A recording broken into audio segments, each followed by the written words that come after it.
A short-lived but embarrassing disruption to the Olympic torch lighting ceremony.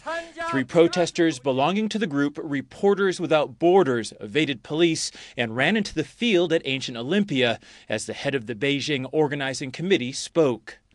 One held a flag showing the Olympic rings as handcuffs. Another tried to grab the microphone. All 3 were quickly detained.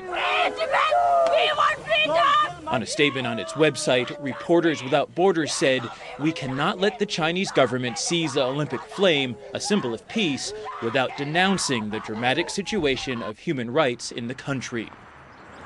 The ceremony continued, and the torch was lit by the rays of the evening sun at the beginning of its journey to Beijing.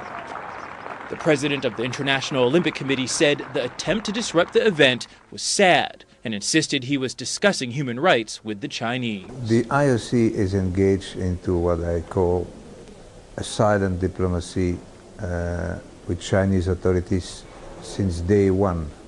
There were more protests to come.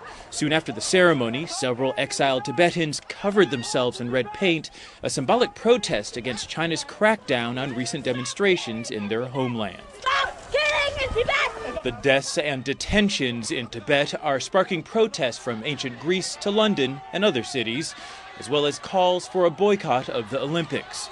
The IOC says such demands are not credible. I believe that the Games have advanced the agenda of the human rights.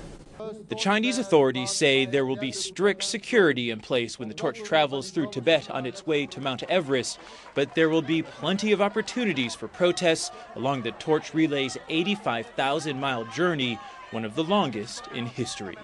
If there is another security breach, how you see it reported may depend on where you live. On the live broadcast out of Greece, here on the left, well, the cameras cut away from the demonstrations just a few seconds too late. And on Chinese-run television, here on the right, well, they didn't show the protest. They didn't even mention the demonstrations at all. Alfonso Van Marsh, CNN, London.